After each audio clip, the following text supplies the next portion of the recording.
It's been exactly 20 years since Hurricane Katrina caused widespread power outages, leaving all Dixie Electric members without power. It took 3 weeks to restore. Now, Dixie Electric employees are looking back on the storm and the hard work, grit, and determination it took to get the lights back on. It's obvious that Laurel and Jones County have been hit particularly hard. We've been from Poplarville to Picayune and up, and it just, for whatever reason, this storm did as much inland damage right here as anywhere else in the whole path. The first memory that I think of when I think of Hurricane Katrina was total darkness. Total destruction. Devastating. A lot of love bugs. And love bugs. Love bugs. Dealing with the love bugs. I had never seen this area with no lights whatsoever, and that was kind of odd to see. Very strange that at night there was not a street light, there was no kind of light whatsoever. When we first came back to work, we didn't have power, so our answering service was picking up a lot of the calls, but once they got our phones back up and running, then we were actually answering calls all day. I barely got to the office that next day. It was kind of hard just to get around. Once 2 or 3 days into it, the roads were starting to be cleared and we can move around, but just being limited access to anything, because you could not hardly leave your home because of the tree damage to the highways and the roads. Just kind of started splitting everybody up. Let's go look at this, go look at that, see what we got down, see what's still standing, and there wasn't much standing. 90 or 100% of our system was out. Well, at one time, 100% of it was, because we didn't have any transmission feeds up. All those were damaged. We couldn't call the branches. It was what information we could get here. If we got food here, making trips down to Waynesboro or Petal, trying to just verbally communicate this is what's going on. Between myself, Ricky, and the other office people, we were just kind of guess the communication source between them, because we couldn't really contact for a bit, but until the radios got back up and running. It was just all hands on deck. I mean, I was working mainly in Waynesboro over there in that office, and I was running forklifts, taking transformers out to crews, doing anything we had to do, moving material. We all did everything. We totally rebuilt this place, is what we did. We had over 3,000 broke poles on this system.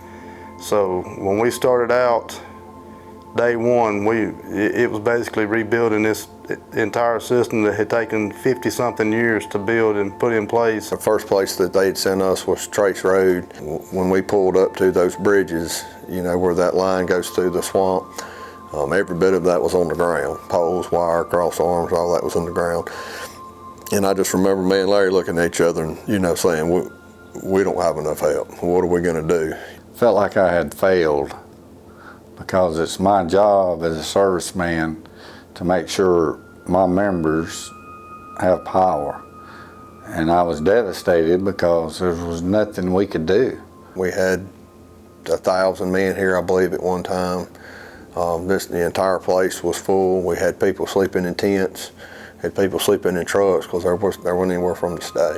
There may be a crew of 30, 40 men from North Carolina that just showed up overnight, and we had no idea they were coming, and they just came because they knew we needed help. Somebody may have sent them our way just to look to see what they can do, but then in an instant you're trying to figure out how to feed them and how to house them.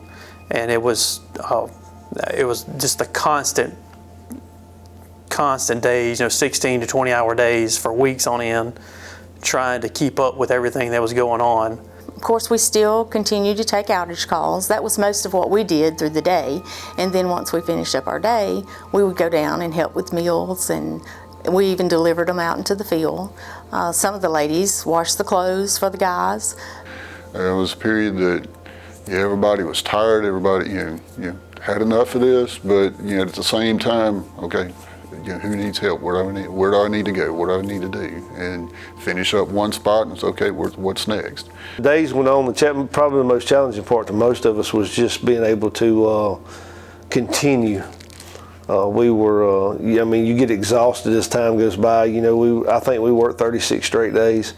You know, 2 weeks in, you start getting tired. 3 weeks in, and then you have to be very careful of what you're doing, because you don't want to get complacent. You don't want to be not paying attention to what's going on, because at that time, you know, the lights are coming back on, power lines are being energized, and it's getting to be where it could be the most dangerous time of the storm.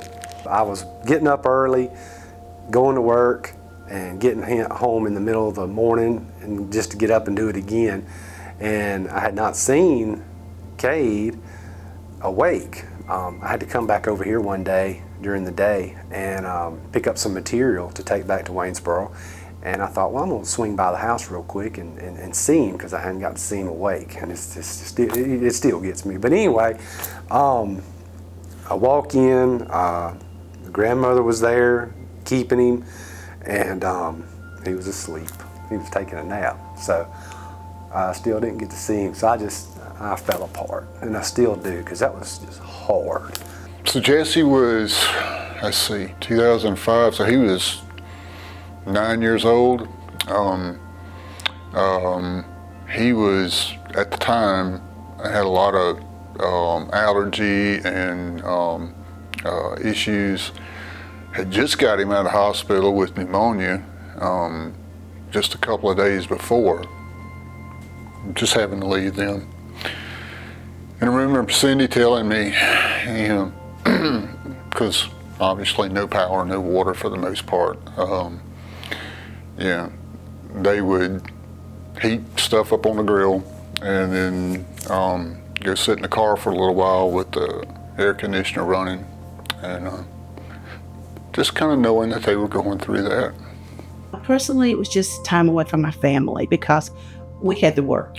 We had to be here at Dixie, and we had to be working. So that was long hours that we had to work. So just been away from my son was 7 at that time. So that was kind of hard. The worst thing about the whole storm, I couldn't do my job because I couldn't do it all myself. And it took a team of co-ops and contractors to help us. And the members was very helpful. They'd say, Mr. Dan, what can we do? I said, well, I got to get a right-of-way crew to cut this road out where we can get down there to change them poles. We got it.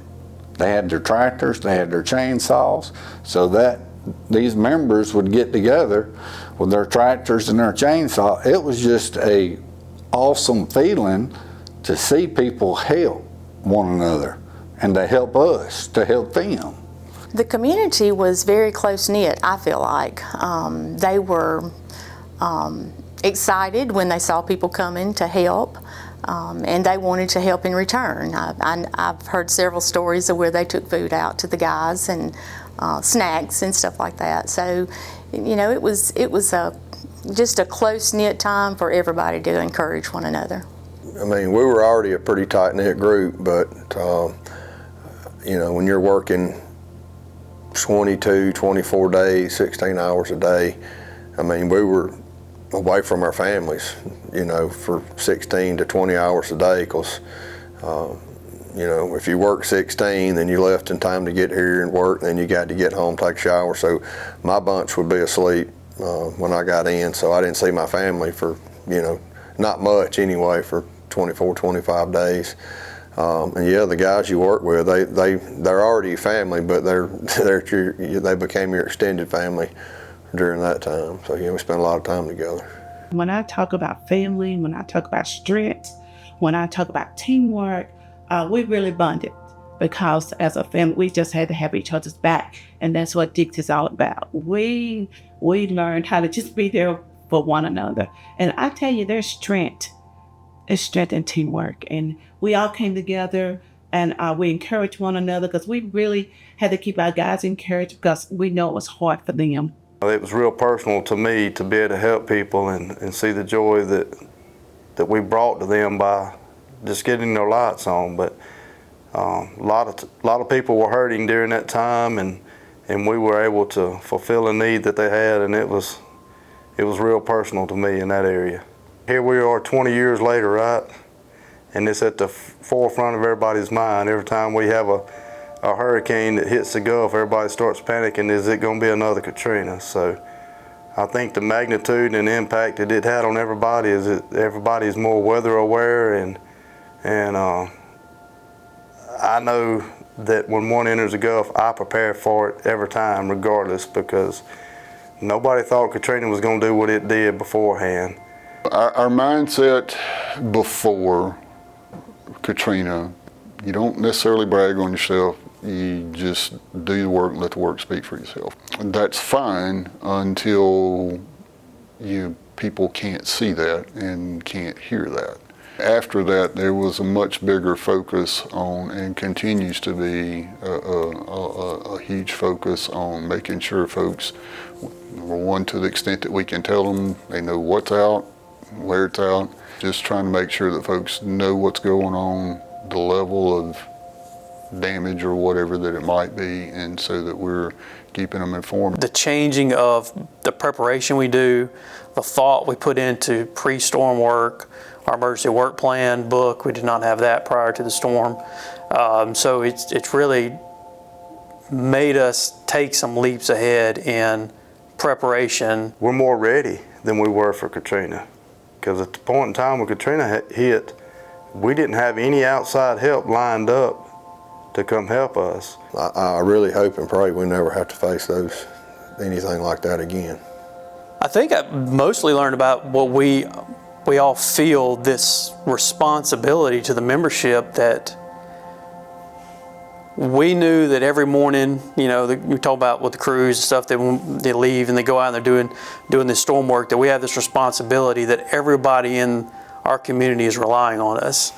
And we knew that every day you're wore out and exhausted, but there's someone out there that's wore out and exhausted too, and they're relying on us to get basic services back. I mean, every grocery store needed power, every gas station needed power, and we had to figure out how we could get all that stuff back running as fast as possible so that normalcy can start. We couldn't get back to our normal lives without the basic function of electricity in every building and every office structure we have around here. Every home needed that first step, and so they were all waiting on us. And I think that weight we still feel that today in everything we do. With every time a storm comes through, I think that's why the crews work so hard, and you have to tell them sometimes it's okay to take a risk, because they know how important it is to people, but they just want to keep pushing themselves to get it done. Dixie Electric crews, with the help of numerous co-ops from across the country, worked diligently through the long, hot days for more than 3 weeks to completely restore power to roughly 35,000 meters, a task that would not have been possible without the help of our community and our members.